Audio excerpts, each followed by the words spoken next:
আমরা কোনো বিদেশি প্রভু কোনো বিদেশি শক্তির দালালি করি না। অতএব আমাদেরকে দুর্বল ভাবলে চলবে না। আজকে আপনারা দেখছেন যে দেশে বহুমুখী সংকট দেখা দিচ্ছে, আইন শৃঙ্খলা পরিস্থিতি কিছুটা হলো অবনতি হচ্ছে, মাঝে মতো উন্নতি হচ্ছে, আবার অবনতি হচ্ছে। এই যে বিষয়গুলো হচ্ছে, এটার পিছনে যে যুক্তিটি রয়েছে সেটি হচ্ছে পতিত স্বৈরাচারী খুনি ফ্যাসিস্ট হাসিনা পালিয়ে গেলেও কিন্তু সে বিদেশে বসে দেশের বিরুদ্ধে চক্রান্ত করছে এবং দেশের ভিতরে তার কিছু সন্ত্রাসী বাহিনী, তাদের মধ্যে বিন্দুমাত্র কোনো অনুশোচনা নাই, কোনো পরিতাপ নাই। তারা তাদের দল যে এত বড় একটি গণহত্যা চালিয়েছে, 36 দিনে যে প্রায় 2000-এর মতো ছাত্র জনতাকে হত্যা করেছে, 30,000-এর মতো সাধারণ জনগণকে আহত করেছে, নিহত করেছে, তাদেরকে স্থায়ীভাবে পঙ্গু করে দিয়েছে, তাদের মধ্যে কোনো অনুতাপ নাই। বরঞ্চ তারা এখন আবার কর্মসূচি দিয়ে তারা রাজনীতিতে ফেরার চেষ্টা করছে এবং তারা এই ব্যাপারে তাদের কোনো অনুশোচনা নাই। তারা মনে করছে যে তারা যেটি করেছে সঠিক করেছে।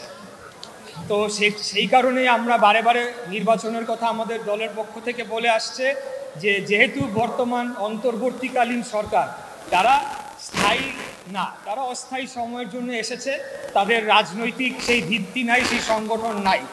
আজকে যদি বিএনপি বা যে কোনো রাজনৈতিক দলই নির্বাচিত হয়ে সংসদ গঠন করে সরকার গঠন করত, তাহলে এক রাতের মধ্যে এই সচিবালয় থেকে এই হাসিনার দোসরদেরকে এবং এই পুলিশের মধ্যে এখনো যে দোসরগুলা রয়েছে এদেরকে এক রাতে বরখাস্ত করে আমরা 1 লক্ষ নতুন পুলিশ নিয়ে এসে দেশের আইন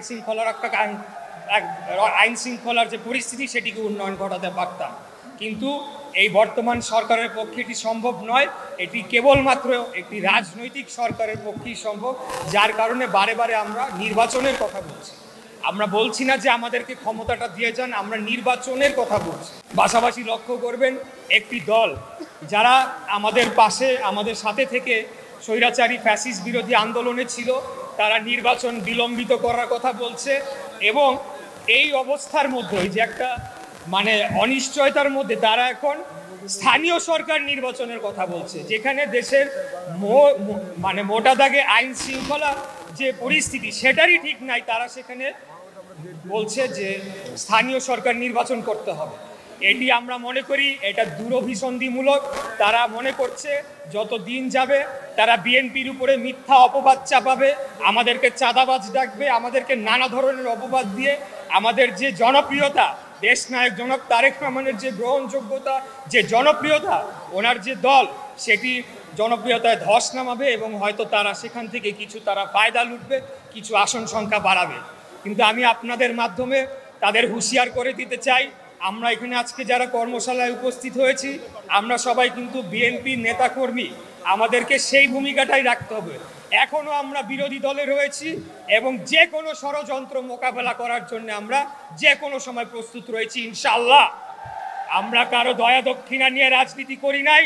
আমরা আমাদের নিজ শক্তিতে বলিয়ান হয়ে গত 16 বছর আমরা রাজপথে আমাদের পরিচয় গোপন না করে আমরা আন্দোলন সংগ্রাম করেছি, গুলি খেয়েছি, নিহত হয়েছি, গুম হয়েছি, জেলে গিয়েছি, সব ধরনের অত্যাচার নির্যাতন সহ্য করেছি, কিন্তু নাম পরিচয় লুকাইয়া রাজনীতি করি নাই। সেই দল বিএনপি নয়। আজকে দেশপ্রেমিক এবং দেশের পক্ষের, বাংলাদেশের পক্ষের যদি সর্ববৃহৎ কোনো দল থাকে সেটি হচ্ছে বাংলাদেশ জাতীয়তাবাদী দল বিএনপি।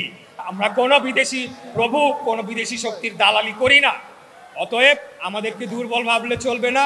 আমরাও প্রস্তুত রয়েছি ইনশাল্লাহ। আমাদের নেতা রফিকুল আলম মজনু, তানভীর আহমেদ রবিন সহ আমাদের মহানগরীর নেতৃবৃন্দ এই ঢাকা শহর থেকে আমরা আগেও ঘোষণা দিয়ে আন্দোলন করেছি এবং ছাত্র জনতার যে অভ্যুত্থানে আমাদের সকল নেতৃবৃন্দ, আমাদের ছাত্রদল থেকে শুরু করে সবাই জড়িত ছিল, তারা এটিকে সফল করার জন্য সর্বাত্মকভাবে চেষ্টা করেছে এবং ছাত্রদের ব্যানারে এই আন্দোলন হবে সেই সিদ্ধান্তটা কেন্দ্রীয়ভাবে নিয়েই আন্দোলনটি করা হয়েছে।